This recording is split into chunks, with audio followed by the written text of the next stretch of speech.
Hello investor, welcome back to S bright the art of investing. आज market में हमें crack देखने को मिल रहा था। निफ्टी 50 आज लगभग 80 टू 100 पॉइंट्स यहाँ पे डाउन था। यहाँ पे इसने 25,400 के लेवल्स को यहाँ पे टच किया था। अगर आप मुझसे पूछे तो निफ्टी 50 के लिए एक रिट्रेसमेंट कहाँ तक हो सकता है, तो पास की अगर हम बात करें तो 20 डे एक्सपोनेंशियल मूविंग एवरेज तक का एक हेल्दी रिट्रेसमेंट यहाँ पे माना जाता है। तो यहाँ पे I am expecting the levels of 25,150 या फिर आप कह सकते हो कि 25,200 तक के लेवल्स यहाँ पे आपको दिख सकते हैं। इसकी कोई ऐसी गारंटी नहीं है। तो बोल रहे होंगे कि कल तो आपने पॉजिटिव बताया था, because it clearly depends on the scenario, क्योंकि 9 जुलाई को यूएस ट्रेड और इंडिया का जो भी ट्रेड डील है वो यहाँ पे फाइनल होने वाला है। तो वहाँ पे क्या अनाउंसमेंट होंगे उसकी तरफ मार्केट का यहाँ पे फोकस है। तो आज एचडीबी फाइनेंशियल सर्विसेज लिस्ट हुआ था, जिसकी क्या लिस्टिंग थी। तो एचडीबी फाइनेंशियल सर्विसेज लिस्ट हुआ है 14% के प्रीमियम पे। इसका जो प्राइस था वो था आई गेस 700 टू 740 के प्राइस पे इसका जो भी आईपीओ का लिस्टिंग था, लेकिन यहाँ पे लिस्ट हुआ है 840 पे। ठीक है, सो 2 टू 3,000 का यहाँ पे प्रॉफिट हुआ है अगर आपको अलॉटमेंट लगा हुआ होगा। तो जो एचडीएफसी फाइनेंशियल सर्विसेज अगर हम देखें तो 8th लार्जेस्ट एनबीएफसी बन गया है इंडिया का एज पर द मार्केट। क्या अगर हम फर्स्ट एनबीएफसी कर देखें तो वो है हमारे पास बजाज फाइनेंस, सेकंड है यहाँ पे हमारे पास चोलामंडलम है, उसके बाद बजाज होल्डिंग्स है, उसके बाद श्रीराम फाइनेंस है।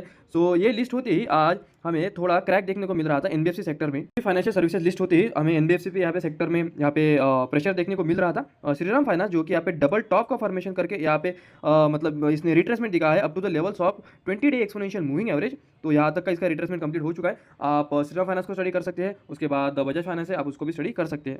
तो गवर्नमेंट की तरफ से यहाँ पे ऐसे नोटिफिकेशंस आए हैं कि दिल्ली में अगर आपकी कार अगर 10 साल से अगर ज़्यादा की अगर है तो वहाँ पे उसको फ्यूल नहीं मिलेगा, मतलब दिल्ली में वो कारें बैन हो जाएंगी। तो जिसका कि नेगेटिव इम्पैक्ट हमें ऑटो सेक्टर पे यहाँ पे देखने को मिलेगा। ऑटो एंसिलरी सेक्टर पे भी यहाँ पे हमें उसका क्रैकडाउन देखने को मिलेगा।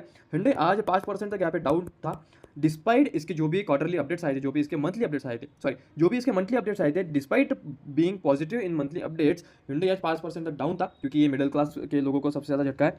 हिंडे की जो क्रेटा है, ज़्यादा से ज़्यादा लोग क्रेटा को प्रेफर नहीं करेंगे, क्योंकि ये मिडिल क्लास को सबसे ज़्यादा यहाँ पे धोखा मिलने वाला है इस केस में। और जो कि अगर आप कोई भी अगर कार खरीदते हो, अगर वो मतलब 5 से 6 इंच से अगर ज़्यादा की हो, वहाँ पे भी सबसे ज़्यादा टैक्स लगता है। सो इंडिया में सबसे ज़्यादा टैक्स बढ़ रहा है, जिसकी वजह से यहाँ पे हमें ऑटो सेक्टर पे यहाँ पे सबसे ज़्यादा प्रेशर यहाँ पे देखने को मिल रहा है। और हिंडई अभी इसने ऑल टाइम हाई को इसके टच किया था और वहाँ से ये रिट्रेसमेंट यहाँ पे शो कर रहा है। तो 20 डे एक्सपोनेंशियल मूविंग एवरेज तक का रिट्रेसमेंट तक आपको यहाँ पे वेट करना चाहिए, which is the level of 2050। तो आप हिंडई का स्टडी कीजिए, उसके बाद एम है आप उसको भी स्टडी कर सकते हो।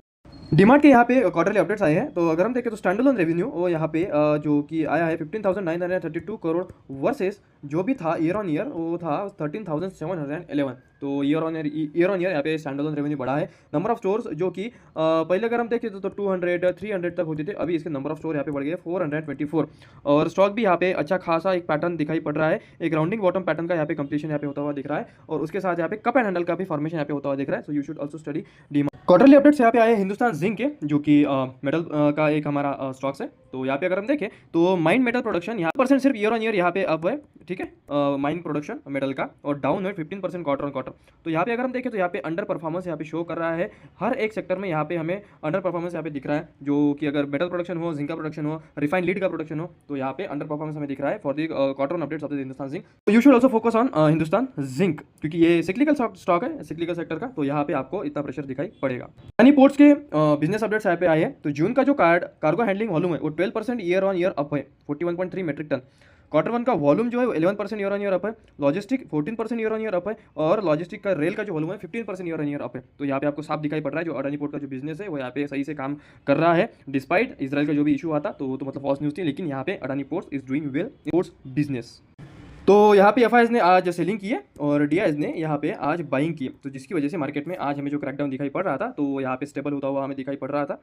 और यहाँ पे अगर हम देखें तो नेस्ले ने एक new Maggi noodle production at Gujarat उन्होंने यहाँ पे एस्टेब्लिश किया है, जिसका कि इन्वेस्टमेंट है 405 करोड़। सो नेस्ले को भी आप स्टडी कीजिए।